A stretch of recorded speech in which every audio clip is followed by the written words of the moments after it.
over me. She's over me. She comes with her hypnotic dance. She holds me here with only a glance. She's over me. She's over me.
Ladies and gentlemen, boys and girls of all ages, welcome to the Paranormal Portal. I'm your host, Brent Thomas.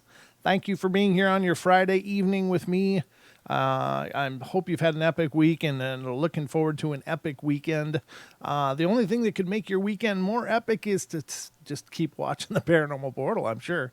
At least that's my opinion. It's one that I believe in wholeheartedly, and I hope you believe in that as well. So I hope you guys are doing great. It's been a fantastic day here. I really wasn't doing anything really super fun or expressive, but it was a good day. And it's now a little bit better because I always look forward to doing these shows.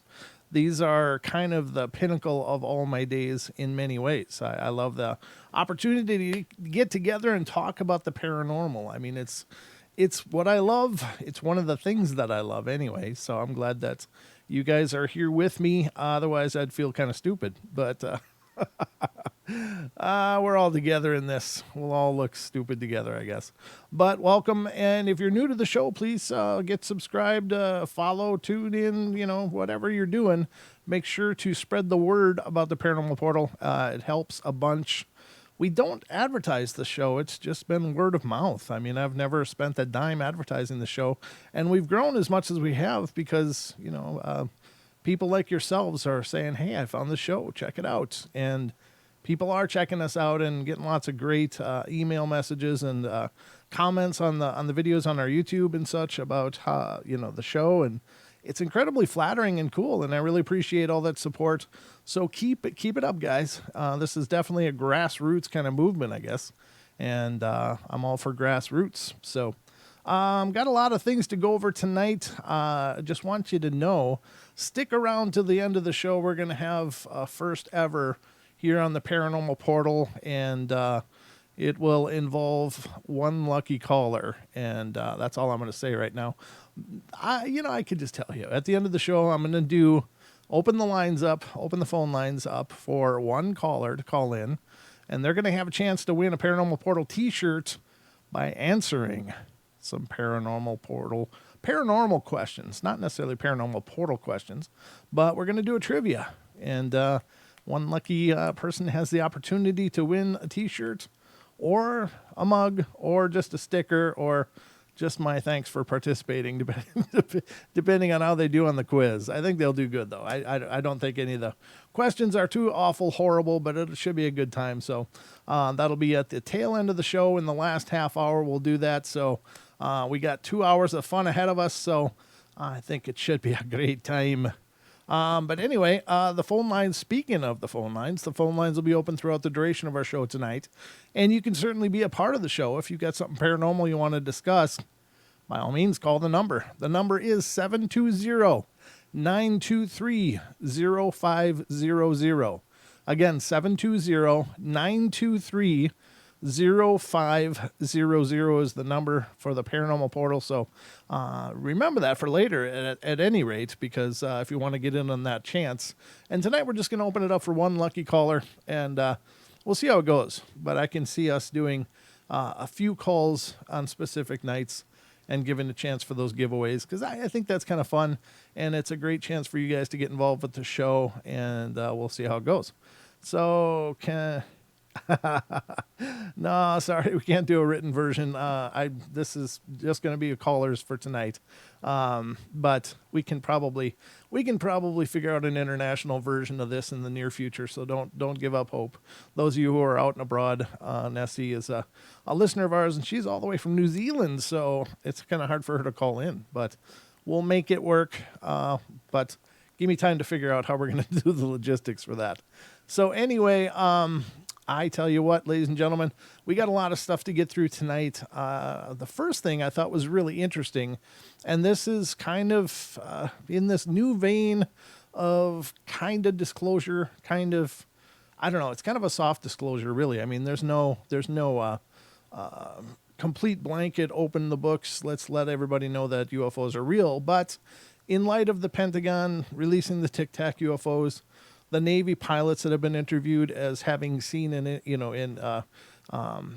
in the skies with these strange craft, there does seem to be an official admission of the fact that we are indeed being visited by craft or beings, potentially beings from another place altogether, not from here on Earth. Now, a new release was made public, and I just got wind of it today. I don't know when it was actually publicized, but I'm getting this from AOL.com, believe it or not, which I didn't even know they were still around. But it's cool that they are. That's fine. But its explosive UFO report in New York Times mentions off-world vehicles not made on this Earth. So that, I think, is really powerful, really cool. Let's get into this and find out just what the narrative of this is. It says, the New York Times is reporting that the Pentagon's secretive UFO unit is going to make some of its findings public. And the newspaper said one consultant to the agency has briefed Defense Department officials of some highly unusual discoveries, including items retrieved from off-world vehicles not made on this Earth. The Times said that while the Pentagon has claimed that it disbanded its UFO office, that department has in reality simply changed names and moved, and a Senate committee report suggests it will be expected to make some information public every 6 months. That's kind of cool. Why the 6 months? I don't know. It's kind of a curious timeline. I guess so. Twice a year, it's going to be Christmas time for those of us who are believers. Not that I need the U.S. government or the Pentagon to validate what I've experienced myself, and many other people feel the same way, of course.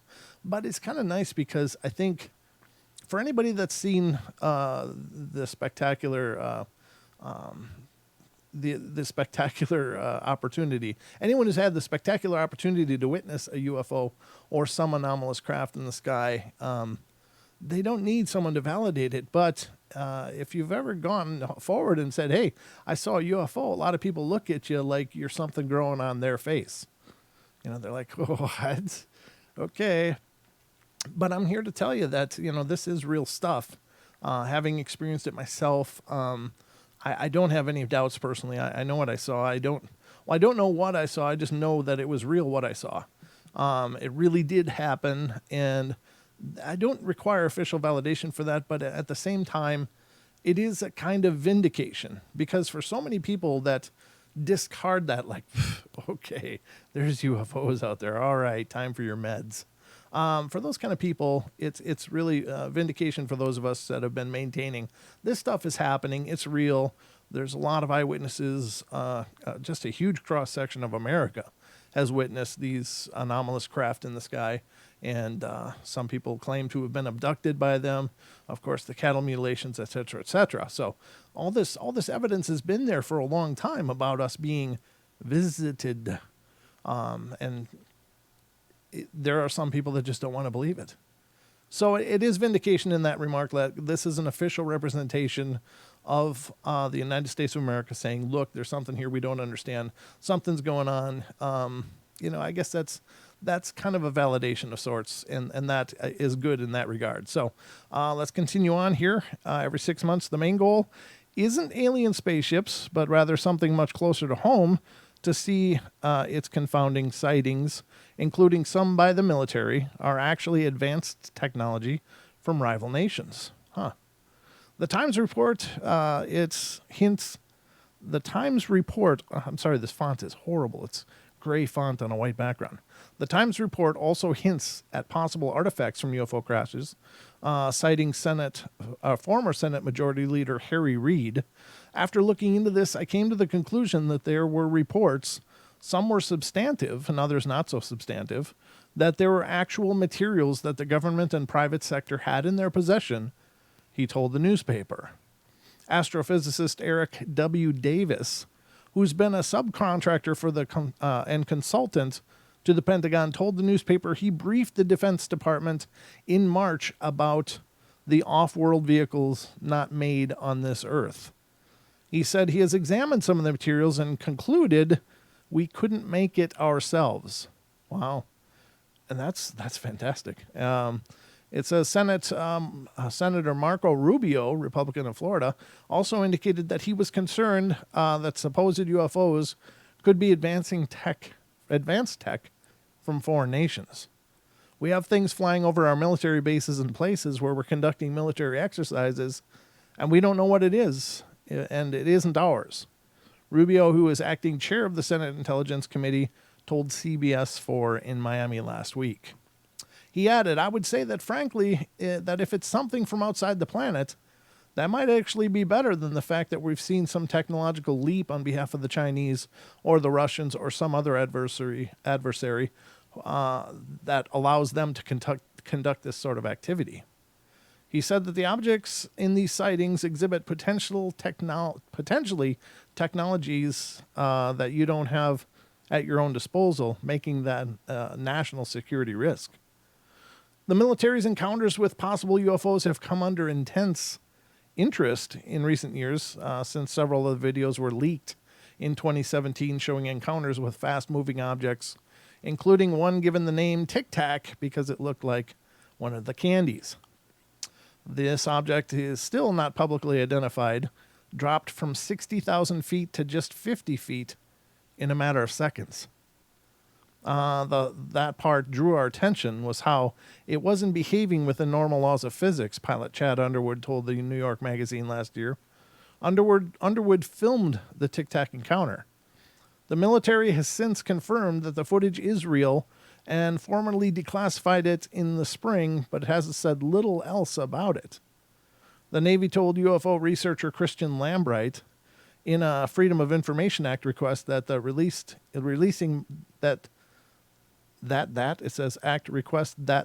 releasing more information would cause exceptionally grave damage to the national security of the United States.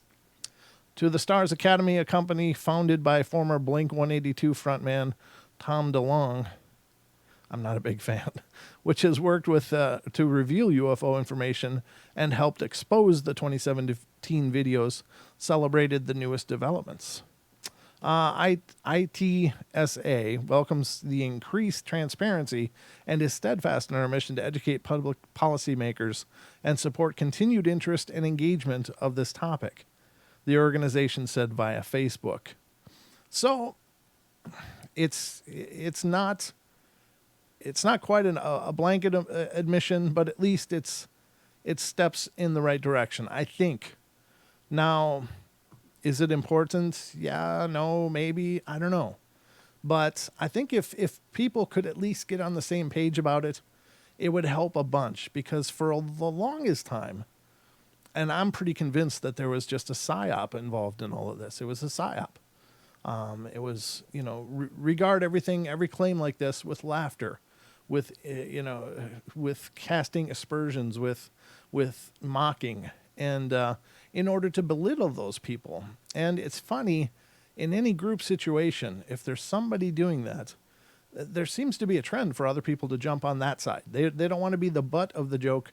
They want to be making the joke about the butt, There seems to be a real psychology in people, in groups of people, that if one person is mocking the other people and humorously, people want to be on the side of the humorous guy. They want to be on the side of the funny guy. So I think that was a very, very distinct and intentional psyop.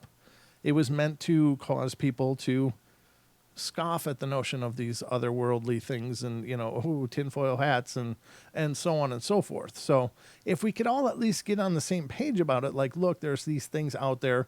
We don't know what they are. They're utilizing technologies that we don't understand. We don't believe that they're from here. Some things we know couldn't be from here. I think that's a great starting point, because it at least levels the playing field. So you don't have all these levels of belief or disbelief and everything in between. And so I think that can be really powerful and may help us to advance this quest and search for knowledge.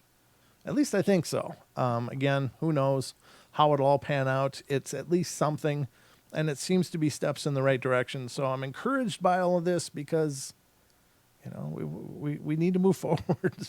We need to move forward with this stuff. We don't need to be circling the same dream for, decades more. We've been doing that for long enough. But we'll find out how it all pans out. And of course, as more information becomes available, we'll talk about it here. Because this is a topic, all of the paranormal is real near and dear to my heart, but this one is one of them that I've experienced, and I'm really encouraged by it. But again, I'm cautiously optimistic, because anytime it becomes a bureaucracy, it becomes convoluted, it becomes confusing, and it becomes a mess. So hopefully we can work towards the same direction and get at least aimed in the right direction altogether, but maybe not. Maybe that's just not possible. I don't know. But I brought it to you. I gave you the knowledge that I have, because I think it's exciting. I really do. So we got a lot of other different reports coming in tonight that we're going to cover. All of these are pretty recent. This one's from February of this year, so it's not real recent, but I hadn't found this one before. I found it and thought, well, this would be fun to talk about. And it's an article from Anomalian, A-N-O-M, alien.com, and talks about police respond to report of mysterious demonic sounds.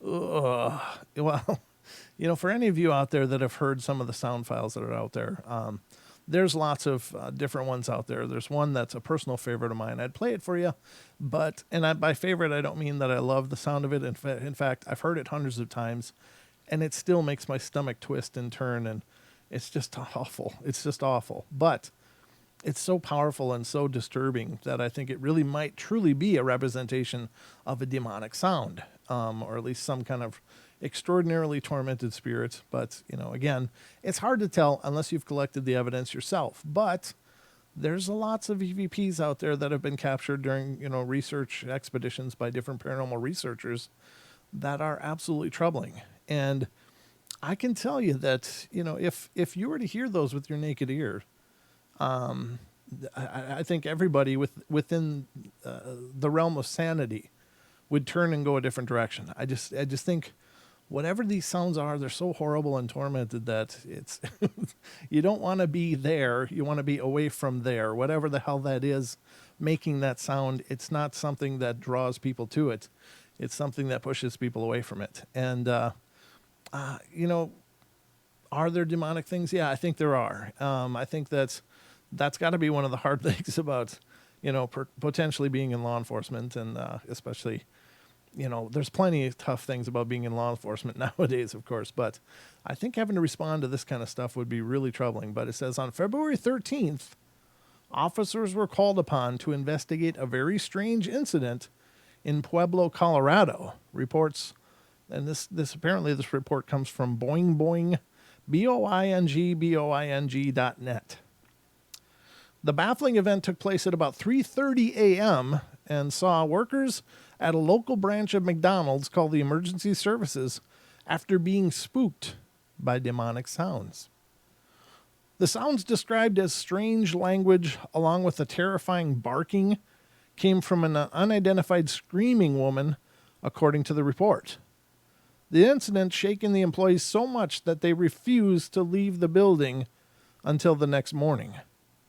A group of 3 officers investigated the scene and conducted an extensive search of the area, but were unable to identify who or what had produced the sounds despite their best efforts. Many social media users have related the incident to the La Lorna, popular Latin American folklore wailing ghost that is said to scream in anguish and torment. However, without any definitive explanation, the case remains unsolved. And the tweets from this were from a gentleman named Tom Rommel, Rummel. At about 3:30 this morning, officers responded to a business in the area of Pueblo Boulevard, and northern employees reported hearing a woman screaming and making, quote, demonic sounds, to include speaking in a strange language and barking. They were so unnerved by the sounds that they said they wouldn't be going back outside their building until after the sun came up. 3 officers searched the area but didn't come up with the source of the disturbance. It's really weird, and it's kind of really in your face, and I find that surprising. Not unheard of, but surprising. And I don't know, it makes me think of cryptids more than anything, because I don't know, it seems like the spiritual stuff is more aimed personally. You know, it's aimed at a person or a family of people, but you don't usually see a lot of ghostly reports that are just, you know, wailing ghosts for anybody that happens to hear it. And I don't know if that's true or not. That's my own assumption, but I think that's I'm surprised the police stuck it out, because there's those videos out there, and I don't know that they're legitimate or not, but they show these police allegedly being called to these areas where there's weird screams happening, getting out of their car with their flashlights, and then of course you hear the scream. And the police just nope back to their car. They're like, nope, I'm not checking that out. Nope. And I can't blame them, because if that scream is real, if we're hearing, and if you've seen those videos, you'll know what I'm talking about. But if you're hearing those screams, I wouldn't blame them. I'd be going back to the car going, nope, that's not that important. I don't know. It could be just me, though. I don't claim to be a brave man, but I'm sure not a stupid man. At least I try not to be. So, hey, Mr. Anubis, you're going to have to stay down, buddy. I don't need my thighs scratched tonight. This is interesting. I thought maybe we covered this one already, though. I guess we could cover it. No, I don't think we did. Now, this is something that I did see before, and I'm going to put it on screen for those of you on YouTube, that you'll be able to check this out as well. This is really interesting, and it's kind of a paranormal event. And I don't know, I can't explain it personally. I don't know what the deal is, but the claim, or the article is titled, "The Suitcase of a British Chancellor Suddenly Changed Color on Live TV." And it's really interesting. It starts out red and goes boom to green. Now, there is the possibility that some kind of color balance on the camera screwed up or whatever, and possibly twisted those colors, but it would only be the notebook or the folder that changed color. Everything else seems to be in pretty true balance, including the skin tones of the person in the frame and the suit that they're wearing. I don't know. I can't make much sense of it, but let me read it first, and then I'll play it for you. And for those of you that are listening just audio, definitely check this out. It's it's called "Why Does the Budget Folder Change Color?" COLOUR. And I can see if I can find I can post the link, I think, here. So hold on. Let me copy this link and put it in the chats for you guys. I hope you don't leave the program to go watch it, but definitely check it out. Copy URL. Let me post this in the different chats, because I think this is pretty powerful. Actually, we're coming up to a break, so it'll be a good time for you guys to check it out if you so choose. Let me get to the other one here. This one. and posted in here in the YouTube. So now it's been posted in both YouTube and on tfrlive.com. You can see that link there. But it says many social media users responded questioning what sorcery was going on at Downing Street. The whole country is now struggling to unravel the magic red folder of the Chancellor of the Exchequer. Exchequer? I don't know what the hell that is. I'm putting it on screen for those of you at YouTube.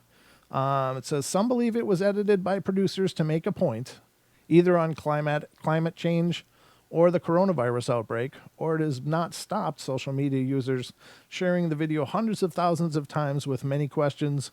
There's a glitch in the Matrix, tweeted Jack Parks. And is this like that blue gold dress thing, asks Ellen Stein. So there's the video. You can see on the still that's on this page that it starts out very red and turns very green. Again, the color balance, I think the building in the background in these two different images is actually different buildings. I don't think they're the same building. So this is as he's moving down the street, but the folder definitely starts out red and goes boom to green. And if you watch that video link that I pasted in there, you'll be able to see that happen as it appeared on that news program. Now, is it possible those are two different video edits tied together? Maybe. I don't know. But I'm sharing it here because it's weird and it's the paranormal. That's how we roll. Let me just see if I can play this. I'm going to have to mute it, of course. There it is, playing on the screen on YouTube right now. He's carrying it and still watching. It's still red, goes behind a car, and boom, it's green. That is weird. Huh. Let's see that again. We're just going to play that part. Carrying out the red folder, or the red, I don't know what the hell it is, folder, I guess. Going behind the car, on the other side of the car, he emerges, and it's green. Green, ladies and gentlemen. How did that happen? I don't know. Very strange. This has been around for a while. That's nothing new, but it's one that I hadn't covered before on the show, but I think it is. It's kind of a glitch in the Matrix thing. What does that mean? I don't know. But it is strange, ladies and gentlemen. And if you hadn't heard about it before, you've heard now, right here on the Paranormal Portal. All right, guys, we're going to go to our first break of the night. So I hope you guys are enjoying it so far. Remember, during the last half hour, we're going to do the paranormal quiz for one lucky caller. So don't go away. Stick with us, and we'll get to that later on. So we'll be right back for now.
Welcome back, everybody. Break number 1 is now behind us. We are in the second half hour of the show, cruising along in normal Paranormal Portal time, but that's how it rolls here, I guess. Renee, very good points. This is Renee in the YouTube chat is bringing up a common claim as far as UFOs, and he says volcanoes are UFO refueling stations for elements 115 through 116, anti-gravity antimatter, the God particle, and also have stargates, vortexes, wormholes, and portals inside of them. I know they got a lot of lava, but perhaps they do. Perhaps there's more going on there. There's many videos out on the worldwide wild web that show these anomalous craft seemingly coming from and going into active volcanoes. I don't know. I guess if they can travel through, interstellar space and remain okay, I guess they can probably navigate a volcano. I don't know. I mean, it's a strange idea, but what is it? Why would they be going in and coming out of them? And they must be doing something under there. And there again, it's kind of a leap of faith. You got to believe that the videos are legit, and that there is indeed UFOs coming in and coming out of volcanoes. But if you believe that, and I'm not saying it's not possible, I'm not making any claims, but if you're on board with that, then certainly it's possible. Got another one here. I hope you checked out that folder video that I posted in both places. I hope those links worked. They should have. They were YouTube links, but I don't know. It's strange. Some people are saying, "Oh, it's handoff to the person in the car." Is that possible? Yeah, maybe. I don't know. Maybe there's an exchange that happened on the side of the car that we don't see on camera. Perhaps somebody suggested the folder was flipped over. It's a different color on the other side. Maybe as it was behind the car. Could be. I don't know. I guess, it could be any of those, any and all, and none of them. It could be just a glitch in the matrix as it's suggested, but I don't know. It's strange. Whatever the case is, that does definitely change color, and it's not the color balance changing on the camera, because every color in the frame would have changed and adjusted accordingly to that spectrum shift. So it's not just a sensor malfunction, I don't believe. Just weird though, whatever it is. Now I didn't shoot the video. I wasn't there. I didn't see it with my own eyes. I'm just seeing a report with some video evidence, reportedly coming from a news crew that shot that footage. But like I said, it could be 2 superimposed shots for all we know. We just don't know. But it's strange nonetheless. All right, I got another one here from animalien.com, and it's hikers spot Bigfoot lurking in Ohio's forests. Now, I'm here to tell you, I found this listing of per capita sightings of Bigfoot. Per 100,000 residents of any given state, they tabulated what is the amount of claims per 100,000 residents. One of the top locations in the nation of the United States, of course, was Ohio. So, and I've long said on this show, look, there's something bizarre going on in Ohio. They've got everything happening there. So it doesn't surprise me that, this is a sighting or claim sighting. I haven't watched any of the footage included here, and I don't think I will. But again, I'll copy the links for you guys, and you guys can check it out. But it's a pair of hikers said they captured the legendary Bigfoot on camera in a video that was startlingly clear. And this comes from February of 2020 on this site. I don't know when the claim comes from yet, but maybe it'll tell us in the narrative here. The hikers who saw the hairy man said they heard many weird noises while walking at Salt Fort State Park last month. I guess January then, until they came across a mysterious figure. A large, hairy creature can be seen walking slowly in the background in the mysterious clip. Then one of the hikers whispered, "Did you see that? Should we even be here? The sounds you're going to hear next are absolutely bone-chilling." They characterized the creature as something resembling Bigfoot, a hairy, upright walking, ape-like creature living in the forest. More than 36 similar sightings have been documented in that same park since the mid-'80s, but researchers have already dismissed Bigfoot's presence, finding it to be a mixture of myth, misidentification, and hoax. There are 3 sites at Salt Fork State Park where a Bigfoot is said to have been spotted: Parker Road, Morgan's Knob, and Bigfoot Ridge. They got a ridge called Bigfoot Ridge? Yeah, there's probably Bigfoot there then, I think. I'm not going to show this video because I don't want to, keep utilizing materials that I don't have permission to do. But I will copy the URL of the video, and hopefully you guys can check it out when you have a chance or whatever. I haven't seen this, so I don't know. Did that work? Oh, maybe it did. Hold on. Was that it? Maybe it was. Let me try the other chat here. I'm going to post it in the chat on TFR as well. Yeah, that looks like the right link in both places. So check it out if you get a chance. I don't know. I'm always reluctant to jump on board for most of these videos because, quite honestly, there's a lot of people out there hoaxing them. There's a lot of people that are trying to set up these fakes because, I don't know, it's like a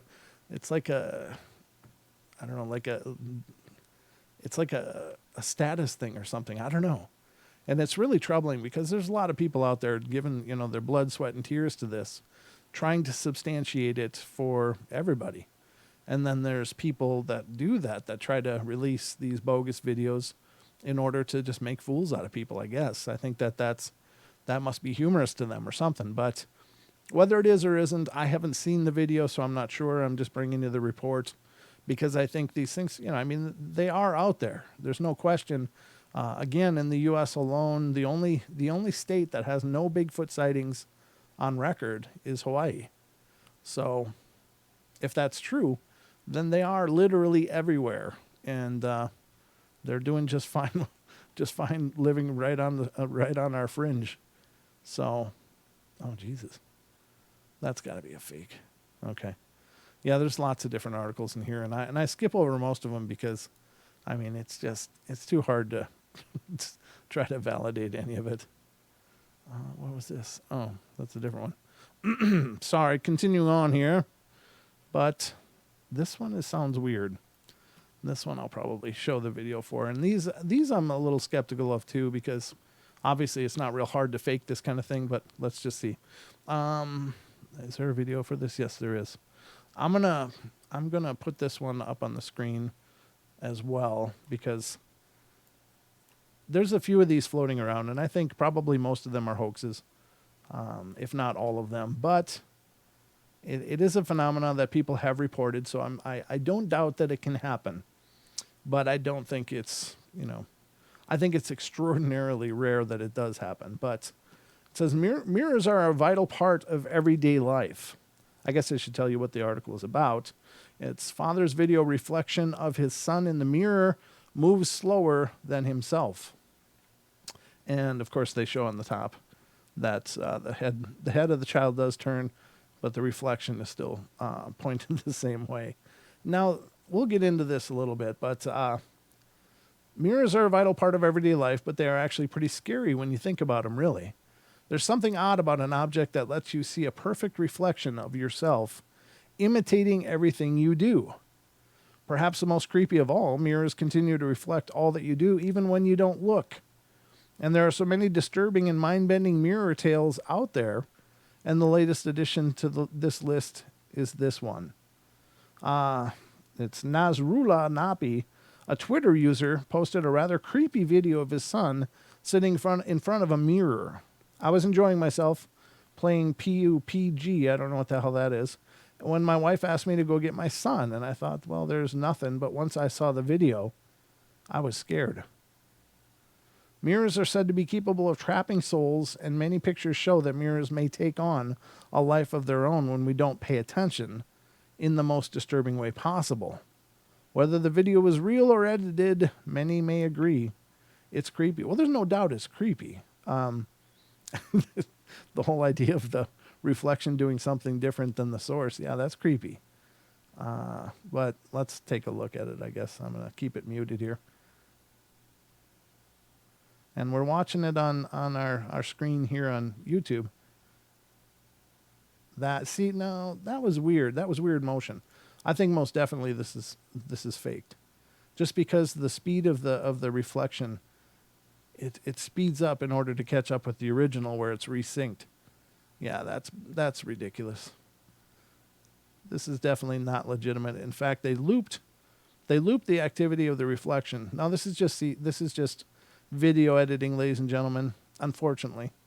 I think it's really troubling people go to such lengths to create these fakes because the phenomena is real enough all by itself. But you see the motion slows down there and then boom, speeds up in order to resync at this point where the kid is moving in perfect concert with its reflection. So no, I don't buy this at all. Unfortunately, I believe that's a fake, but y'all believe whatever you want, but I'm not on board with that one at all.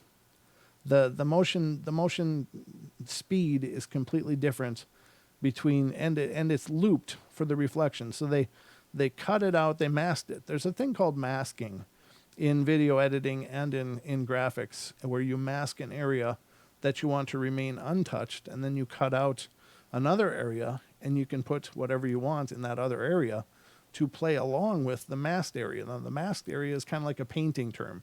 You mask the wall to protect the trim while you paint the wall. And then you peel off the masking and boom, the trim is perfect, the wall is perfect, ideally. So it's a similar concept in video editing and graphics. Graphics artists can do that. Video artists can do that. CGI artists can do that. And it's not uncommon at all. The giveaway to me is the speed difference. The child in the reflection slows down and repeats the same motion again, and then speeds up in its turning the head motion to sync back up with the original child, which is, it's cheesy. It's unfortunate that people go to such lengths for those things, but they do. So, nope, that's going to be a 10 on the bunk meter. Not sure what a bunk meter is, but I think I just made that up. But yeah, that's definitely not legitimate. This one's coming out of London. And it has to do with a new survey revealed that many of the Londoners saw a road ghost. Now, of course, London, England is a very old place. There's thousands of years of history there. It goes all the way back to what we understand as time. There's been, unfortunately, a lot of tragedy, a lot of wars, battles, etc. The land has seen and experienced a lot. I guess it's, the land has seen and experienced a lot everywhere. But there's certainly a lot of history of people being in London, packed into that area for a long time. What is that clicking? I got a clicking in my headphones. I don't know if you guys are hearing that out there, but I do apologize. But road ghosts and other apparitions in London don't surprise me a whole lot just because of the long history of that area. But it says a new survey revealed a surprising number of British motorists who believe they may have seen a ghost, reports CambridgeNews.co.uk. The survey conducted by a car leasing company focused on drivers across the British Isles who had encountered a ghost while driving on the roads of the country. About 13% of respondents across the UK as a whole said that they saw something supernatural while driving, breaking down to 15% of men and 11% of women. Remarkably, with 36% of respondents reporting a road-based paranormal sighting, the greater London area seemed to have the highest number of cases. In Scotland, the figure was 15%, while it was 14% in northwest England. There's that tick again. Nearly 36% of all those surveyed said they believed ghosts existed. That's interesting. If you analyze some of the UK's most famous eyewitness reports, there are some really common road ghost tropes, said James O'Malley of Select Car Leasing.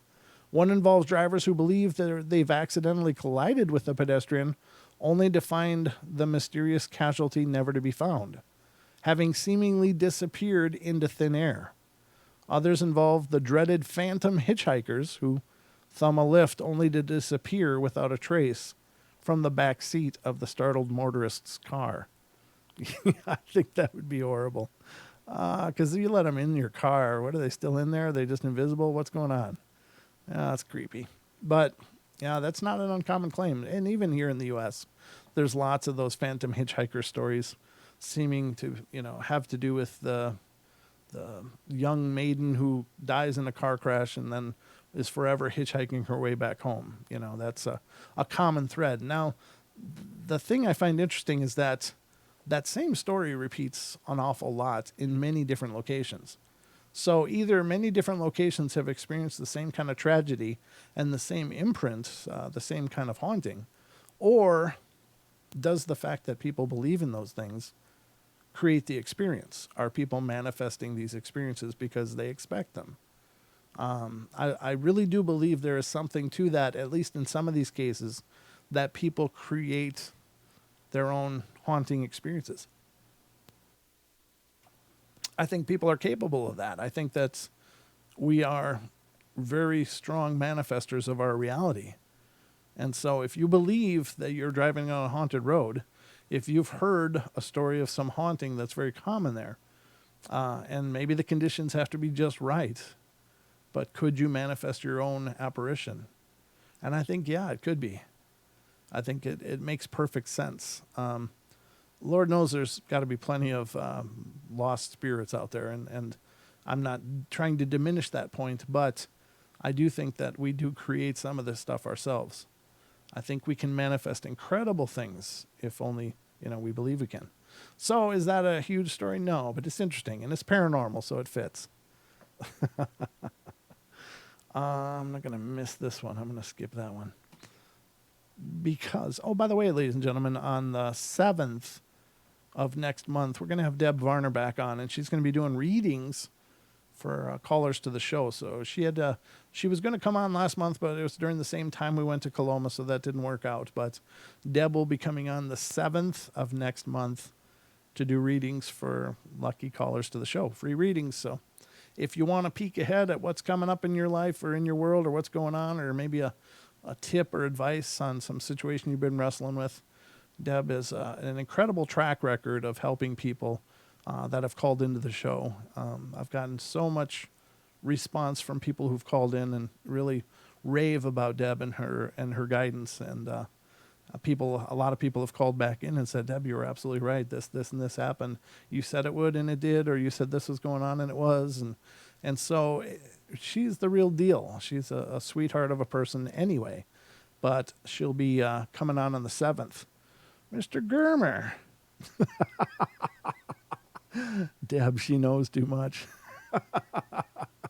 Yes, she does. It's kind of spooky, but she's got her senses tuned in for sure. Wow, this is a different one. Out of the UK, they've got a lot of different folklore and superstitions over there, but I find this one might be pretty interesting. Let's take a look. Scottish fish farm rejected because fishermen could be lured to death by fairies. This is an article from January 27th on animalien.com. Recently, a Scottish council received a letter warning that workers' lives could be put at risk by fairies, reports Scotsman.com. The letter, written by a group calling themselves Friends of the Alien, that word, good Lord, I can't pretend. They're a fairy group. There's no way my mouth is going to make all those sounds. There's no way. But they're the Alien fairies. I'm going to skip that whole big middle word. because that's a whole lot of letters and sounds, was sent to the planners of the Highland Council in response to plans for a new fish farm being considered for a site off the coast of the Isle of Skye. Signed on behalf of the Flodgeri Ferries, the letter stated that if the salmon farming venture were to go ahead, the local mermaid-like Ashrai population might suffer a terrible fate. Ashrai live for hundreds of years and will come up to the surface of the water once each century to bathe in the moonlight, which they use to help them grow. The letter reads, "It is proven that the steel of the fish farm cages draws many Ashrai to the surface, with only one result. They melt." That's right, they melt. Apparently, iron is not good. The letter also cautioned that anyone who works at the planned fish farm would be in danger of being lured to their doom by promises of gold and jewels from supernatural inhabitants of the area. Water spirits known as blue men of the Mink, or M-I-N-C-H, is that Minch or Mink? I don't know, were also mentioned. In the end, plans for the fish farm were rejected after a 6-hour consultation. However, it remains unclear exactly how much of the threat of fairies contributed to their final decision. You know, it's kind of like Iceland, for instance. Iceland still stays very true and very aligned with their roots of dealing with the fairies, with the fae. Entire road and construction projects have been abandoned because they felt that it would be too close to sacred areas that were reserved for the fae and the fairies and the elves and such. And so, I do respect that, because I think that, again, there's a wisdom to that kind of stuff. And maybe it's not a community of living beings, but maybe it's more of an energy of a place. Maybe it would be an energy of a place that could cause trouble, or would be somehow down the road would be a bad situation. Because there's places in this world that I think where things just go wrong. It's kind of like buying a car. Everybody, I think, in their life has bought a lemon. There's no reason that car should keep breaking down. Mechanically, it's built allegedly the same as every other car on that same run, but there'll be one car. It'll be blowing transmissions, or it'll just always have something wrong. And it won't matter how much money you dump into that car. It's just going to always go sideways. And I think that places are a lot of times the same, that there's just some places that people shouldn't build stuff. Of course, we've talked about many times on the show, the Native Americans were very reverent about their sacred areas and areas that people should stay away from. Sometimes those areas were populated by perhaps the Bigfoot or some other type of being that lived in the hills, the devils or whatever they called them. Sometimes they were just sacred energetic areas. They were considered off limits to people. And they always honored that, and they stuck to those traditions, and it seems that things worked out pretty well for them. But then along came us, and we just went, "That's a nice view. This is a great view. Can you see the golf carts here? I see a golf course here." And of course, not that all those things go south, but they sometimes do. Sometimes things really go sideways, and I think it can have a lot to do with building on places where we probably shouldn't. So maybe there are these communities of these fairy type of beings. I'm not saying there aren't. I think it's possible. I think all legends have a kernel of truth, but are they definitely going to attack fishermen? Well, maybe not. But maybe there'd be other bad things that would happen there just because the energy would be all wrong. Maybe the feng shui of it would be all wrong. I don't know. So those are just a couple of cool stories. God, we're already down to a minute before the hour break, ladies and gentlemen. The day is just flying by. I'm having a good time. Hope you guys are. I'm just checking the chats here, see what's going on. But yeah, we are cruising along. Again, remember the last half hour of the show, we're going to pick a lucky caller, and we're going to do a quiz show. We're going to do a paranormal quiz, and this quiz was kind of inspired by Sasquatch Chronicles. Oddly enough, it's nice to know Wes stopped in. Good to see you, Wes. Thanks for stopping in, brother. I'm ripping you off. I am blatantly ripping off your creativity, just so you know. But we're going to have some lucky caller answer a series of paranormal questions, and based upon their response, the grand prize would be a Paranormal Portal t-shirt. Second prize, not as grand, is a Paranormal Portal coffee mug. And if they don't do very well at all, they might leave with a Paranormal Portal sticker. But they're going to get something, because by God, we're just want everybody's a winner here on the portal. So we're going to take off with that on the last half hour. So make sure you stick around. There will be lots more of that coming up later. And I don't know which caller yet. So we got a big call queue, and I'm going to pick just a number. And whatever number that caller is in the queue is going to be the lucky one for tonight. We're going to do more of this. So don't get me wrong. This is just the pilot, just the test run tonight. So we'll be right back, ladies and gentlemen. Don't go away for more of the Paranormal Portal in just a couple minutes. Time to pay the bills.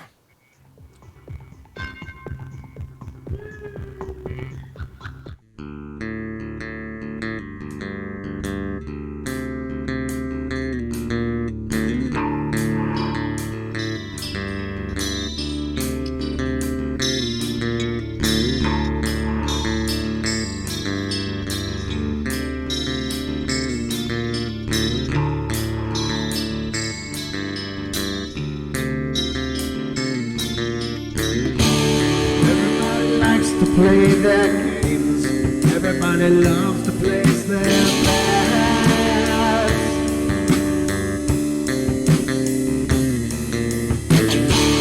They don't understand the price I paid. They don't care to comprehend.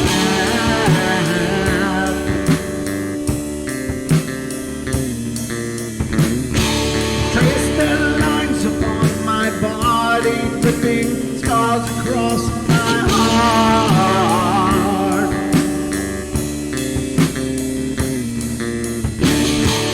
Raging anger pours inside me, and their lies keep falling apart.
With my silence, I am not a stupid boy.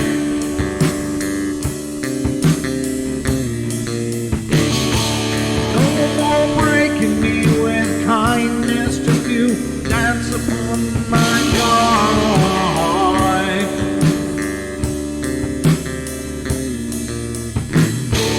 Leading me with empty promise, you're just another fucking gas.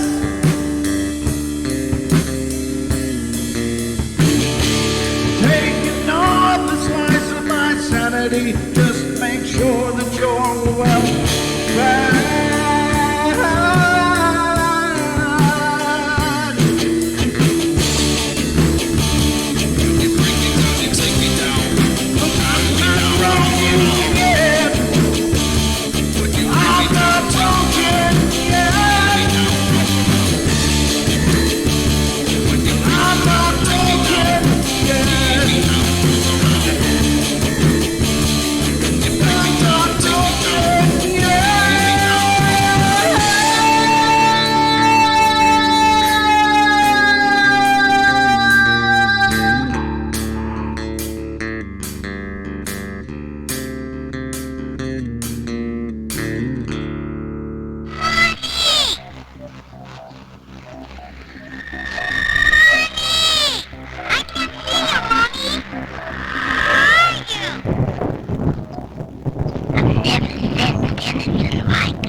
and memory of love and home and earthly pleasures. Something they desperately desire, but can't have anymore. Right now, she's the closest thing to that. Poltergeists are usually associated with an individual. Hauntings seem to be connected with an area. A house, usually. Poltergeist disturbances have a fairly short duration, perhaps a couple of months.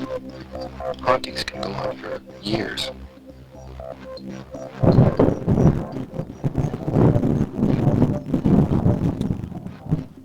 They can indeed, and they sometimes do. Ladies and gentlemen, welcome to the hour of number 2 of our show tonight, the Paranormal Portal. It's our third half hour of fun, and just time is just flying. My God, it goes quickly. I've been doing the show for 4 years, and it still baffles my mind how quickly time passes here on the portal. But thank you, everybody, for being here. All of you that are in here. It's a fantastic evening here in the Paranormal Portal, and I have all of you to thank for it. So thank you all. Thanks for showing up. All right, so we got more paranormal stuff to go through here. I don't know. This sounds like something reverse engineered, and so I'm going to read it. It's not necessarily paranormal, but it's interesting. And it's from unexplainable-mysteries.com, and it talks about this substance called Proteus, Proteus, and it's the world's first uncuttable material. Uncuttable. I remember when Donald Raymond Schmidt was on the show, and he talked about the skin or the material that was left in the wreckage of the Roswell crash, and talked about people were crumpling it and then putting it on a table. It was like tinfoil. It was like tinfoil for consistency, but they'd crumple it up and make balls out of it, put it on the table, and it would resume its natural form. They couldn't cut it. He said it was bulletproof. And he said it was nigh indestructible, which it must have been somewhat destructible because, of course, the craft did crash. So it's not indestructible, obviously, but it's interesting that now there's a material developed called Proteus that is the world's first uncuttable material. Scientists have developed a lightweight material that is said to be impervious to all forms of cutting. Developed by researchers in England's Durham University and Germany's institute, whatever that word is, Fraunhofer Institute. This novel new material has only 15% the density of steel, and yet is impervious to cutting tools. It's comprised of a special aluminum matrix embedded with ceramic spheres, which together serve to turn any cutting tool back against itself, dulling the blade or drill bit and rendering it useless. The way this works is that when the cutting blade penetrates the material, the resonance produced by it hitting the ceramic causes it to start bouncing, which damages and dulls the blade. Even if the ceramic does get cut in, the fine dust produced fills in the gap, making the material even harder for the tool to try to penetrate. Jesus, that's incredible. The force and energy of the disc or the drill is turned back on itself and is weakened and destroyed by its own attack, said Stephen Strzelczyk from Durham University. Essentially, cutting our material is like cutting through a jelly filled with nuggets. It's hoped that the new material could prove invaluable to a number of fields and would be ideal for creating uncuttable locks as well as protective equipment for tool operators. Yeah, like that's where they're going to roll this out. No, that'll be on tanks, and it'll be on planes, and it'll be on ships. It's not going to be on your next master lock. You're not going to see this for about 30 years, ladies and gentlemen, but just rest assured that all of our military craft will be much safer than it is now. That's really incredible. It does sound science fiction-y, but if indeed this is true, and I imagine it is, that stands to reason, but that's incredible. And as it's cut, the dust that it's emitting from cutting actually fills in its own crevice. and heals? Does that sound like healing to you? Sounds like healing to me. That's incredible. I don't know. But no, this is not something you're going to see for any time soon. Your car is not going to be rolled out with the brand new Proteus coat. It's going to be something that's going to be utilized for the military for quite some time, I'm sure, and probably will be very closely guarded. I mean, it's great to think that these things will become part of our world. I think that, of course, cars and clothing could be so much more protective if people had this kind of stuff to wear. I don't know how it stands up to like bullets. It didn't mention can it be shot through or can it be broken in that way. I don't know. It sounds like it's pretty much just cutting motions, friction type of attacks on a material that would be turned against it. But I don't imagine it means that it's ballistically sound. Maybe not. I don't know. But that's a whole different kind of attack. But very interesting. It does sound like something was reverse engineered though there. It kind of harkens back to what Donald Raymond Schmidt was saying in regards to the Roswell crash and interviews that he conducted with witnesses or, through the ages, different witnesses that had contact and had samples of the materials that were left at the crash site. That's cool. Cool, but weird. Oh, I guess I opened it twice. Oops. I don't think that's necessarily paranormal. Let's see. I got another one here. Oh. World UFO Day 2020. There it is. All right. So the annual event celebrates all things UFO related and reminds enthusiasts worldwide to watch the skies. And the article is entitled World UFO Day 2020, The Phenomena Lives On. This is from July 2nd of this year. Let's see.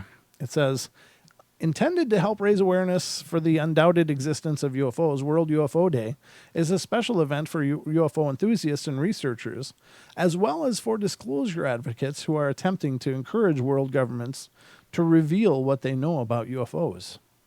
The day also commemorates the best-known UFO case of them all, that of the object which crashed into a ranch near Roswell. That's kind of wild. I was just talking about that. New Mexico and was later covered up by the military. UFO Day is also a time to look back over the last 12 months of UFO-related news and revelations, of which there have certainly been quite a few. Perhaps the most significant recent development was the official declassification and release of the U.S. Department of Defense of 3 video clips of unidentified objects recorded by the U.S. Navy pilots, which we have already covered tonight. 8 hazard reports providing additional details of the encounters were also made public following the following month, thanks to the Freedom of Information Act. And such an official acknowledgement of these were genuinely unexplained objects adds credence to the idea that the U.S. government does not have all the answers and that something very unusual has been encroaching into U.S. airspace. Well, this is not a new phenomenon, though. This predates us, I'm sure, by a long shot. And then if you consider the ancient alien astronaut theory, then it goes way, way, way back. But I'm glad the Pentagon is finally releasing this footage. It only scratches the surface of research and materials available, wrote former Nevada Senator Harry Reid. The U.S. needs to take a serious scientific look at this and any potential national security implications. The American people deserve to be informed. Reid, who has often spoken out about the UFO phenomenon, is certainly no stranger to advocating for the subject to be taken a lot more seriously than it previously had been. I personally don't know if there exists little green men in other places. I kind of doubt that, but I do believe that the information we have indicates we should do a lot more study, he said previously. We have hundreds and hundreds of people that have seen the same thing, something in the skies. Yeah, the UFO phenomena is definitely not new. It's quite well documented throughout all of history. So it's kind of funny that, I appreciate that there's a lot of excitement about this, but it's been going on an awful long time. Let me get back to where was the article that I was going to read. There was one that had to do with some. Here they are. This is another one I wanted to cover tonight. And this is kind of a departure. It's a little bit different. But we've been talking lately a lot on the show about things that are out in the wild places. And of course, Bigfoot, Dogman come to mind, along with a handful of other different cryptids like the little people, puckwudgies, gnomes, etc. that are often reported, much less so than Bigfoot. But they're out there. The reports keep coming in. But this is an article from mysteriousuniverse.org. And it talks about supernatural forest creatures that alter their forms. And the interesting thing is there's a gentleman, and I'm not at liberty to say his name because I didn't ask him permission to share his story, but I'll just paraphrase his story. He was out doing Bigfoot research up in Canada, and I think he's up in the Ontario area. And he was out there and he was looking. He had previous encounters. He had some spectacular firsthand encounters. At least he claims, and I believe him. I think he was a very credible guy. But he talks about this one time he was sitting in the back of his truck, way parked up on a mountain, all by himself on a old fire road that was pretty much unused, and he was all alone up there. But he talks about being in the back of his pickup truck in the bed. I think he had a topper on. He was kind of camping up there, just doing some research, looking around, and he saw this little person, and this little person was, I don't know, roughly 3 feet tall, I think was his description, and it shot across. There was enough moonlight that he could see it, but it bipedally shot across the fire path and under a pine tree, and with the low boughs right to the road. Well, he quickly got up. He saw this in his eyes, got up, grabbed a flashlight, ran down there, if I'm phrasing this correctly, shone his light under that tree right where it had just gone. And there was something under that tree, but it wasn't a little bipedal person. It was a badger. There was suddenly a badger under this tree that was very unhappy that he was shining his light in there after it. Now, a lot of people don't know what to do with that kind of story. It's like, what does that mean? And instantly I'm thinking, is it possible there really are these shape-shifting beings? And of course, you think of skinwalkers.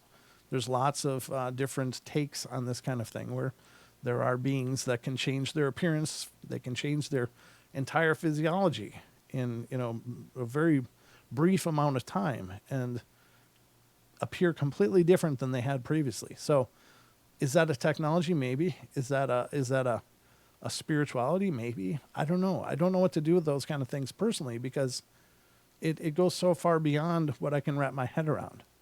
That doesn't mean that I doubt it. It doesn't mean I doubt the veracity of those claims. It just means I'm not sure what to do with it. I'm not sure what it means. Is that indicating some potential that's still possible for, different beings and creatures in this world? Maybe it is. Maybe it isn't. I don't know. But let's read this and go over some of these tales of creatures that are alleged to be able to change their appearance. This is absolutely no doubt that Rendlesham Forest in the English county of Suffolk is most famous for a series of sensational UFO encounters that occurred across a period of December 26th through the 29th, 1980. Let me check the time quick because it's getting away from me a lot tonight. No, okay, we got plenty of time here. Multiple military personnel from the nearby twin bases of Royal Air Force Benwaters and Royal Air Force Woodbridge reported seeing strange lights in the sky. Their accounts can be found in an official U.S. Air Force documentary of January 13th, 1981, titled Unexplained Lights. It was written by Lieutenant Colonel Charles Halt. At the time in question, Halt was the deputy base commander in Bentwaters, and it's far less known fact, however, that Rendlesham Forest is its very own shapeshifter. Its name is the Shug monkey, S-H-U-G monkey. Like most shapeshifters, it's a creature which terrifies all who encounter it. Sam Holland, who I spoke with in 2001, encountered the Shug monkey as he walked his little dog through the woods back in 1956. Holland described the monster as a veritable chimera, part monkey, part dog, and part bear. That it had a length of around 10 feet demonstrates it's no normal or even known animal. Fortunately, neither Holland nor Harry the dog were harmed by the lumbering creature, which, after a brief glaring at the petrified pair, vanished into the woods. A nearly identical animal was seen 7 years later in the same stretch of forest by Margaret Peggy Cushing. The only difference, a very significant difference, being that the animal suddenly changed into the form of a hideous bat-winged gargoyle, and which soared off into the dark skies above, notably Cushing. Sorry, that's a different sentence. Notably, Cushing said that the beast changed in shape. There was a shimmering effect that surrounded it. That's strange. Adding yet another component to the story is an account which comes from monster hunter Jonathan Downes. He's a director of the British-based Center for Fortean Zoology, and someone who accompanied me on 2004 expedition to Puerto Rico in search of the legendary chupacabra. In his 2008 book, Island of Paradise, John described how in 1996, an old girlfriend of his had shown him a very interesting piece of film footage of unidentified paw prints found in a certain area of muddy ground in the Rendlesham Forest a year or two earlier. They closely resembled the prints of a cat, but of what variety no one could say. What could be said, however, is that they were far bigger than the kind of prints that would be left by a definitive big cat. Of course, there's nothing roaming in the wilds of the United Kingdom of such size, or at least there shouldn't be any such beasts on the loose. There have, however, been multiple encounters in Rendlesham Forest with what have become known as alien big cats, or ABCs. Moving on, we have the saga of Tom Potter, a local man who was witness to a large monkey-like animal seen in the early hours of a 1987 morning. I met Potter in December 2000, and right in the heart of Rendlesham Forest, when a 20th anniversary party to celebrate the 1980 UFO landing was held there. As Potter drove to work around 4:30 a.m., and as he passed the fringes of Rendlesham Forest, he caught sight of a creature that was not dissimilar to a chimpanzee. In fact, that is exactly what he thought the creature was, as he slowed his vehicle to a near halt and watched it amble along the road at a leisurely pace. That is, until it suddenly stopped and turned to look at Potter, whose vehicle at the time was moving at a speed of barely a couple of miles an hour. According to Potter, the chimpanzee dropped onto its four limbs, was briefly lit up by a white light, and took the form of a sleek and shiny black cat. It then suddenly raced into a nearby field and was never seen again. So a chimpanzee that becomes a big black cat with a shimmering light in between. Is the shimmering light, is that a technology, or is that a spirituality, or what is that? I don't know. Is that some multi-dimensional thing happening there? I don't know. That's the part that's hard to understand. What do you do with that stuff? This article is by Nick Redfern, by the way, who's a very accomplished cryptozoologist and a hell of an author himself. So the idea that Rendlesham Forest could be home to numerous unknown animals, such as Sam Holland's 10-foot-long beast, Tom Potter's chimp cat, and Peggy Cushing's nightmarish gargoyle, it's absurd in all likelihood, and particularly so when one takes into consideration the testimony of Cushing and Potter. We are definitely dealing with a creature which is not limited to one physical form. A supernatural chimera, one might justifiably suggest, an intriguing and thought-provoking afterword with multiple animal forms seen roaming around Rendlesham Forest. And for decades, what does all the above say about the famous UFO encounter of the late December 1980? While it's not impossible that extraterrestrials from a faraway star system may have touched down into the woods all those years ago, the more logical answer to the riddle is that the UFO events were also the result of shape-shifting. But on this occasion, the phenomena chose to take on the form of ET, which begs an even more thought-provoking question into what form the shape-shifting intelligence of the Rendlesham Forest turns to next. You know, I think I covered this recently as well. And it occurred to me, I didn't really realize it until much later, but it occurred to me, I think the Rendlesham Forest incident with the UFO and with the strange craft that touched down. Also included, like on the very next night, wasn't there a large mothership kind of thing that was up in the sky and potentially turned off a bunch of nukes? There was a report of this great big craft with a red light going over these storage bunkers one by one. And the rumor had it that there were missiles there, which maybe was not in line with treaties between other powers in the world, but that those were potentially switched off as a result. And I don't know. I thought that there was. I thought there was more to the story than just the initial craft that appeared and left those marks in the forest floor, and of course the weird runic symbols that were observed on them. But very strange all the same. I don't know. It's anybody's guess, but very, very strange stuff. So we are just about at the last break at 4 minutes left. When we come back, we're going to cover one more article. And then, of course, don't forget, we're going to get into our giveaway. We're going to give one lucky caller tonight the opportunity to answer a few paranormal questions. Not a whole lot. It's not going to be super hard, I don't think. In fact, I suspect, pretty much everybody would do very well on this. And I'm just going to pick a random number before everybody calls in. That's, again, not now. Don't call in now. Don't call in now. It's going to be into the second half of the last half hour. We're going to do the questions. There's going to be a series of questions. If the person gets them all right, they will win a brand new Paranormal Portal t-shirt. And, of course, that will be the grand prize. The second prize, however, will be a Paranormal Portal coffee mug. And you can see all of these wonderful gifts that are possible. If you decide you don't want to call in, but you'd really love yourself a new Paranormal Portal t-shirt or coffee mug, or if the person just calls in and has a really bad quiz day, they're going to win a sticker. But if you want to see or get one of your own without all the hassle of having to call in and do a quiz, you can go to teespring.com and /stores/paranormal-portal.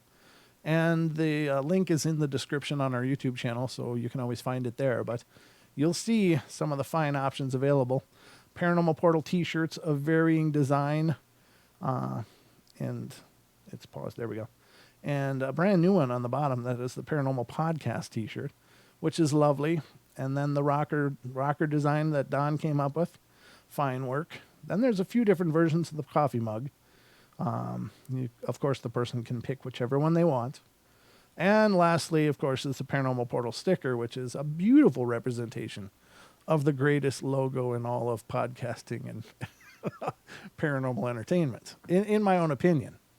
But that's just me. I'm a little biased. So those are all on the table. We'll get into that on the last half of the next half hour, coming up after the breaks. So there's a lot of excitement left. Remember to check out our podcast, ladies and gentlemen, if you would, please.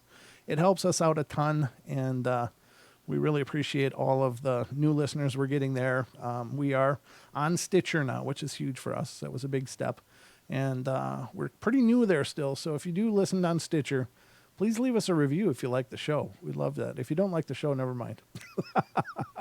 Don't worry about it. If you didn't like it, just don't waste any more time on it. No, if you like the show, we'd love to have you give us a review on Stitcher. It'll help to establish us there in that Stitcher community as well. Being the new show on the block, it's harder to get some dirt in the treads of the tire, but we're picking up steam there too. But anyway, also following the show tonight, remember Paisley Wild will be coming up next with the Spaces Between, and she's always got great shows. She's a wonderful person, personal friend, and does a really good show as well. And then following her on TFR, iHeart, TuneIn, and TalkStream Live comes the Duke with World Bigfoot Radio coming up to close out the night. And Duke's always hanging out in the chat room on TFRlive.com. So if you want to hang out with the Duke during World Bigfoot Radio, head over to TFRlive.com/chat. Grab yourself a username and password, and you can hang out with Duke during the showing of World Bigfoot Radio. And that'll be coming up after the Spaces Between. So Spaces Between is a 2-hour show, and then 1 hour of World Bigfoot Radio to close out the night. Friday nights are epic on TFR. Lots of amazing entertainment and shows. And next Friday night, I want to announce this quick, we are going to welcome Mr. Billy Ray Valentine of The Fringe. And he's going to be on the portal with me next Friday night right here. So he's a great guy and has a real passion for the paranormal himself. And he's a great conversationalist. So it'll be a good show. So Billy Ray Valentine's going to be joining me next week. And remember, Deb Varner's coming up on the 7th. But we'll be right back after these messages. Don't go away for more of the Paranormal Portal.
Hey, everybody, welcome back. This is our last half hour, and I got a little bit of an announcement to make. Our good friend Kev Baker is going to be having a good show tonight. I'm trying to get up the information here. So hold on, because it's been texted to me. And so what's going on tonight is there's a Kev Baker show tonight in about 8 hours. 4 of our Australian friends are talking. Aussie Woo, Mammoth Hunter, Luna, Donnie, and of course our very own Ken as well. And there's some more thylacine news, and that's going to be coming up on the Kev Baker show in about 8 hours. They're doing I don't know if you guys are up. Definitely tune in. I would love to see it. I'm going to have to watch the replay myself, just because it's just because I'm old, and I don't do late nights as well anymore. And that would be like, God, what is 8 hours from now? I guess that'd be like, I don't know, a long time from now. There's too much math in that. Too much math to figure out. I do have a call here on the board, so I'm going to answer this and find out what's going on. This is area code 781. You're on the air. Hi, Brent. Hi. Bill. Hi, Bill. How you Bill doing? was calling. Yes, sir. Welcome I to was the show. just calling in. Okay. What's going on tonight, Bill? Not too much. Yeah? First week off during the whole pandemic, I was working. But I had this week off. Okay. You had this week off? Usually, yeah, Oh, very nice. took a week off. For vacation. That's probably a good time to do it. So what's on your mind, brother? Nothing really. Same as always. Oh. Well, that's all right. At least you're consistent, right? Yeah, I'm usually pretty consistent.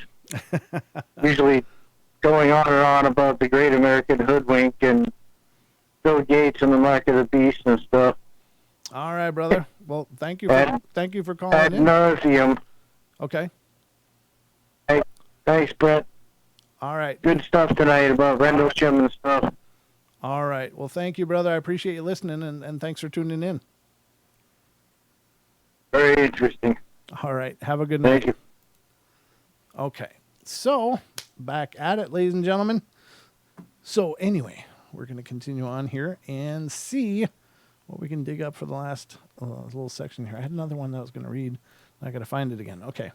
So the next article I'm gonna read you is it's also from Mysterious Universe, and this is written by Brent Swanser. And this guy's I've followed his work for a long time now, and he's really quite an author. He does a great job on his articles wherever he's doing them. And this is from mysteriousuniverse.org again. And this is Strange and Frightening Encounters with Forest Spirits. And we'll read this now.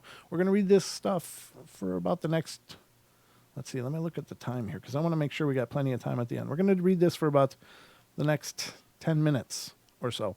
And then we're going to do our I'll give you a number from basically 1 to 10. I don't think we can have more than 10 call-ins, but we'll see. I'll just throw out a number, and then the phone board will light up, and I'll pick whatever number I said. That'll be the number from top to bottom of the caller that I'm going to pick tonight for the debut of the Paranormal Portal quiz, and we'll get into that. And again, the giveaway will be a T-shirt for the grand prize, a mug for a middle-of-the-road prize, or just a sticker. But the sticker's still cool.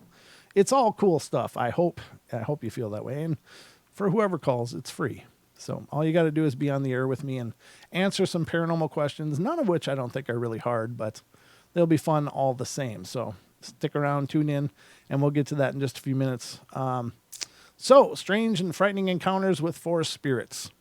This is throughout all of human history, the forests of our world have always held a special allure. The trees have birthed countless legends and myths, as well as spawned all manner of forest entities, sprites, and spirits.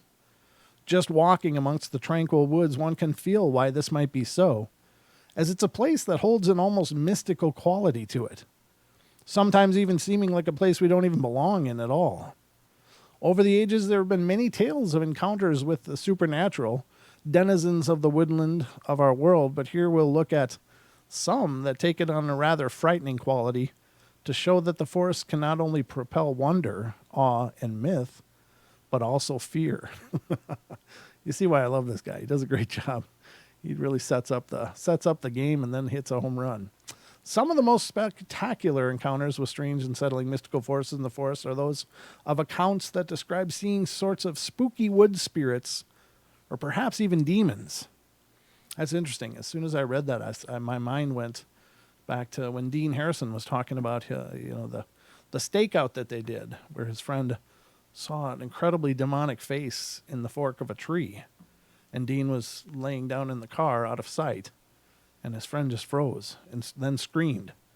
And it was just an incredible story. But he obviously saw one of those demonic things. So these are those incidents in which people have come across what may seem ghostly or magical creatures somehow connected to the forest, and which likely did not mean to be seen at all. From the site Your Ghost Stories, we have an account from a woman who had her bizarre experience as she was hiking in the summertime with her boyfriend in the mountains of Italy. On one of these peaceful hikes, she reached the end of the trail before her boyfriend, so she decided to wait there and enjoy the tranquil scenery while she waited for him to arrive. And she says of what happens next. I think we've covered this one a long time ago on the show, but we'll cover it again because it's a good story. I was sitting there on a rock, and I don't know how, but I felt something was in the woods behind me.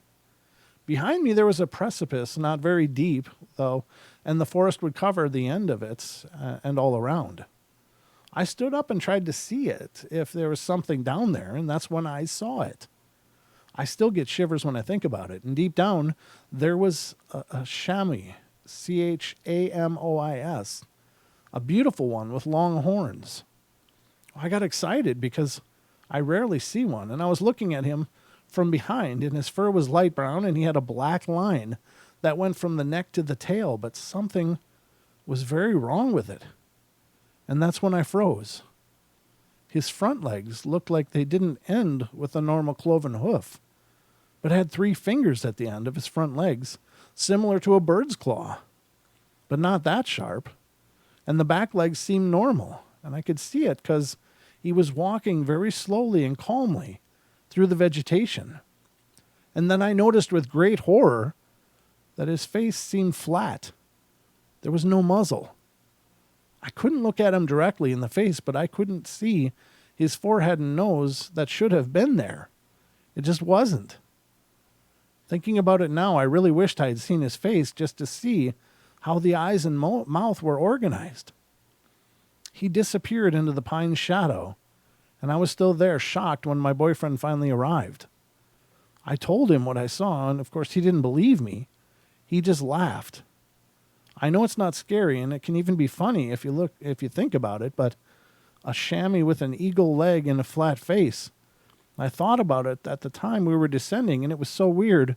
At the end, I told myself that I must have dreamed it, even if I would love to know that I wasn't the only one to see that thing.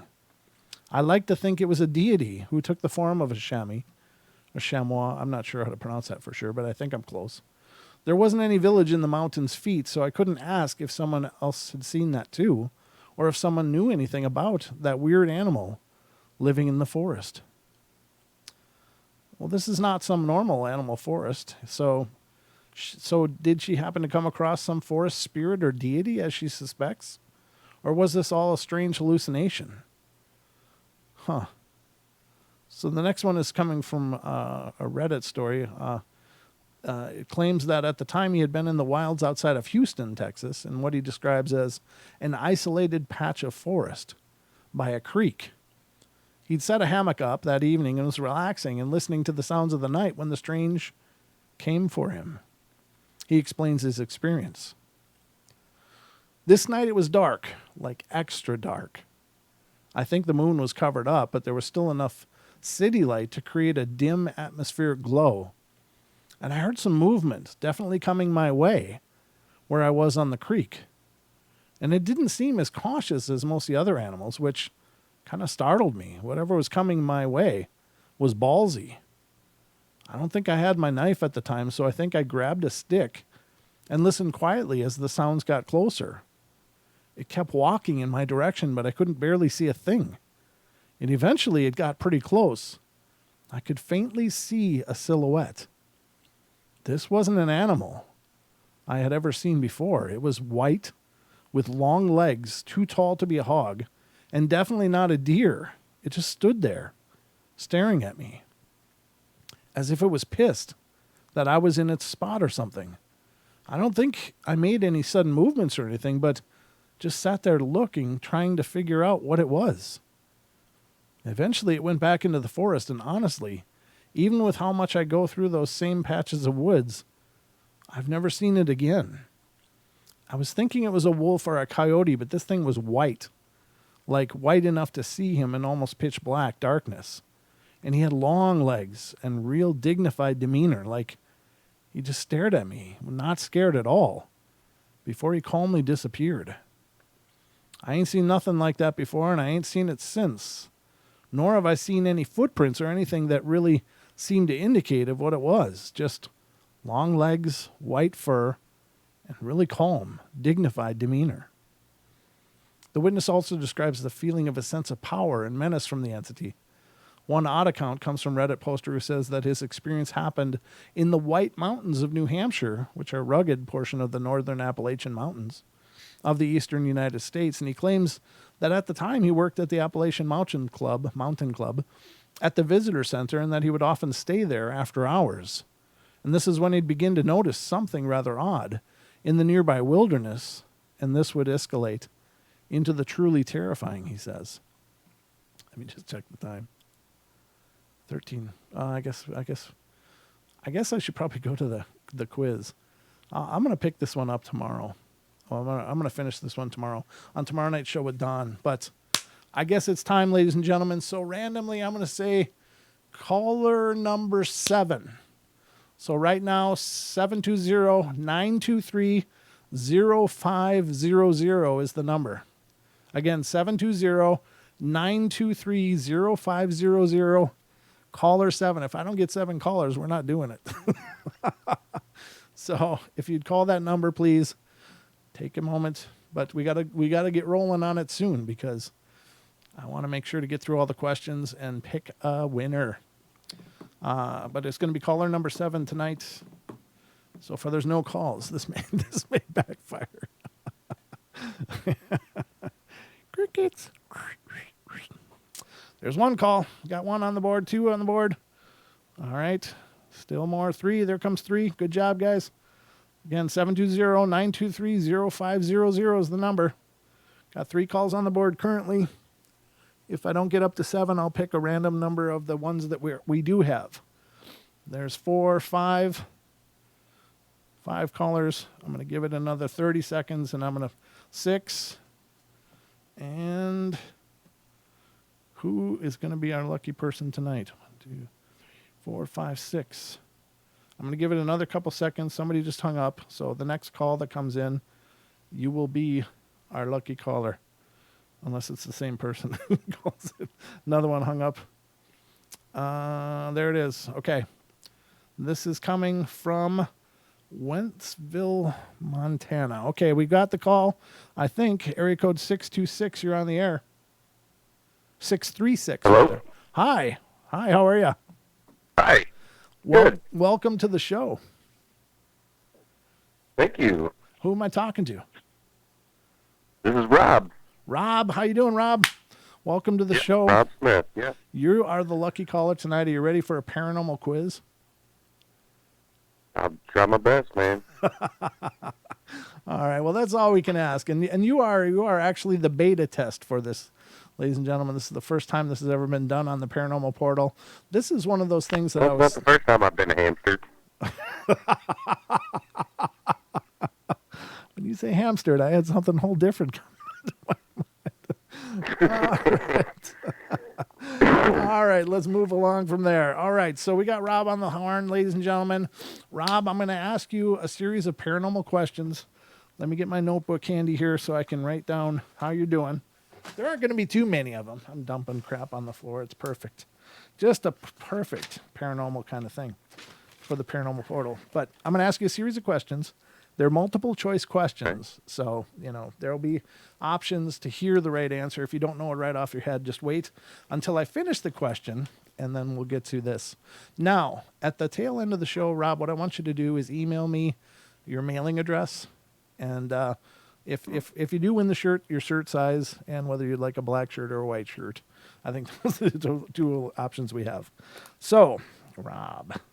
All right. First question, Rob, is what type of haunting involves a spirit repeating the same action over and over again? Is it a poltergeist, a residual haunting, or an intelligent haunting?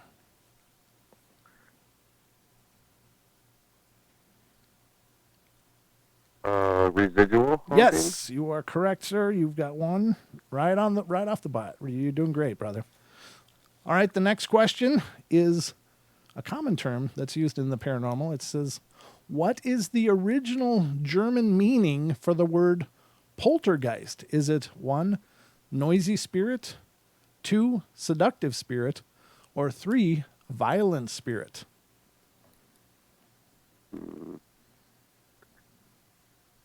The noisy spirit? You are correct again, sir. You are 2 and 2.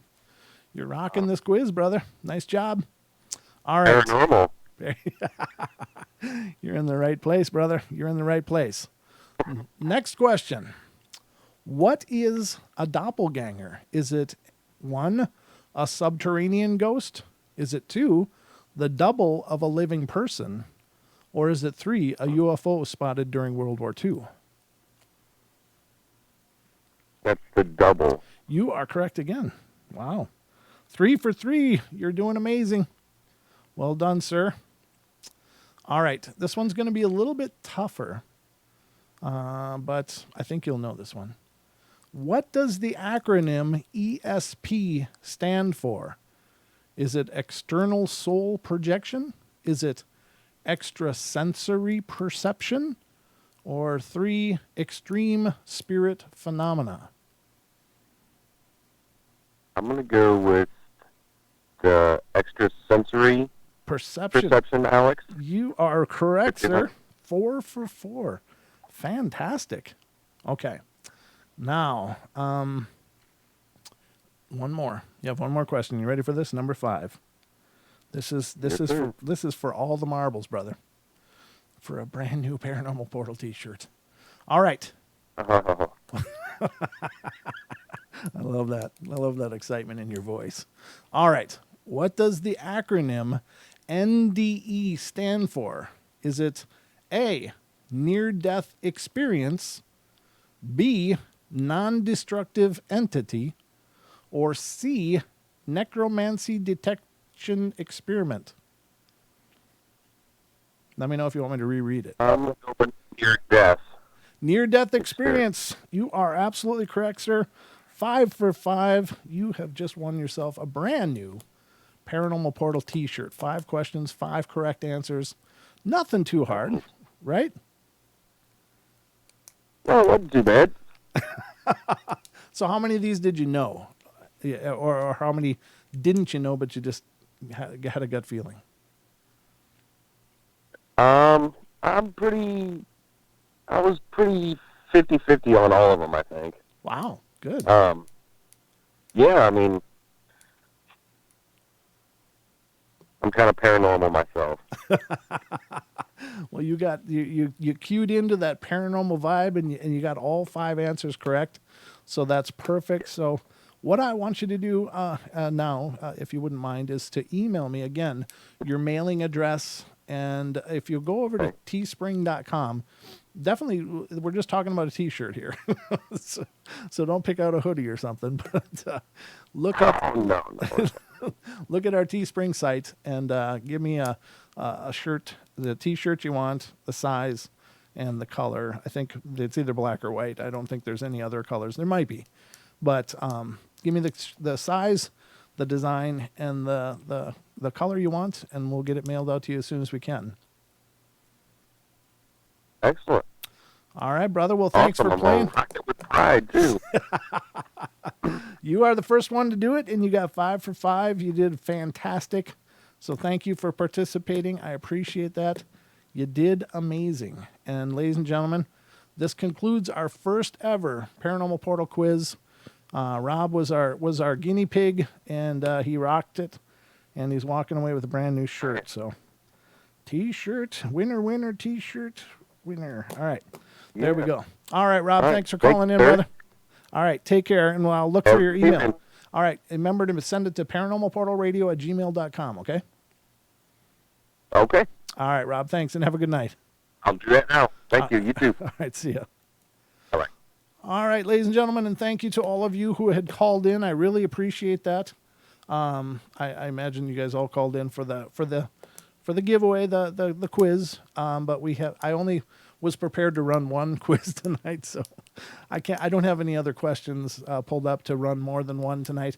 I think we'll probably do these we'll do one or two, maybe three, depending on how generous we are and how we're doing, how the Paranormal Portal books are looking, if we can afford to do giveaways or not. But we're gonna continue to do this. So please tune in on subsequent shows. We'll be happy to continue this tradition. If you guys enjoyed it, I enjoyed doing it. Thank you so much for everybody that participated. Thank you to all the callers. I know it's kind of frustrating to be the first caller, but hey, sometime I might just say caller number 1, boom, whoever gets it first.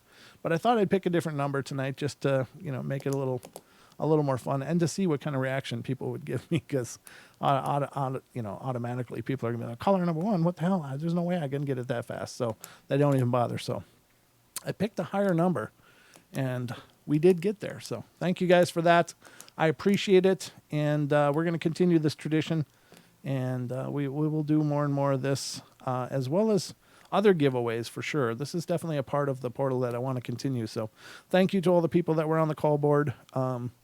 Again, we'll continue doing this in the future. So we're down to the final minutes of the show, ladies and gentlemen. Again, stick around after the Paranormal Portal for the Spaces Between, airing on TFR, iHeart, TuneIn, and TalkStream Live. Paisley Wild, a good friend of ours, is doing her show. It's the Spaces Between. It's her pagan journey. And she has a lot of fantastic, informative shows dealing with a lot of esoteric subjects, crystals, meditation, health, spells, you name it. She's covered a lot of it and will continue to cover more. She's got this amazing network of people. Again, remember the Kev Baker show coming up in about 8 hours. And I don't know if it's on the Kev Baker show YouTube page, or if it's going to be on his second one. Oh, thank you, Titan, for the next T-shirt. I appreciate that, brother. Thank you so much. I appreciate that help. We'll definitely keep giving away stuff, and you guys make that possible. So thank you to everybody who has done it. Thank you, Aussie. Good night to you, brother. We have 2 minutes left. I want to just make sure also that you guys stick around after Paisley Wild on TFR Live, because next after her 2-hour show is World Bigfoot Radio with our good friend Duke Sullivan, who is coming up on TFR Live yet tonight. And the Duke's always brings it. He always brings great shows. So you can hang out in the chat room at tfrlive.com/chat. Talk with the Duke about the show. Now, the benefit of that is that if you hang out in the chat room, you get a lot more of the story than he could squeeze into the episode. So he gives a lot more information about what's going on. He also loves to answer questions. So people are on there are oftentimes asking him questions about Bigfoot and about the phenomena that he's researching. So it's a great opportunity to catch up with the Duke, hang out with the Duke, and get the Duke's perspective. It's the Duke. So anyway, ladies and gentlemen, again, please check out our podcast. We're doing new podcasts, not live, but they're new podcasts every Sunday. And we release them then. So you can find our podcasts on iTunes, Pandora, Spotify, iHeart Radio. You can find us on Stitcher now. Again, we're brand new on Stitcher. Not brand new. We got a couple weeks into it, but we'd love your support on Stitcher. If you're a Stitcher listener, please find our podcast there. And if you like the shows, leave us a review. We'd love to hear from you. And we'd love to have that validation, because anywhere that we are, your guys' input is huge. Every one of these places, like YouTube, like iTunes, like Spotify, they all have algorithms. And the more response, the more downloads, the more we get promoted. And so you guys are helping us out a ton by giving us that feedback on these different platforms. So if you love the show, thank you. Please give us a review. We'd love that support.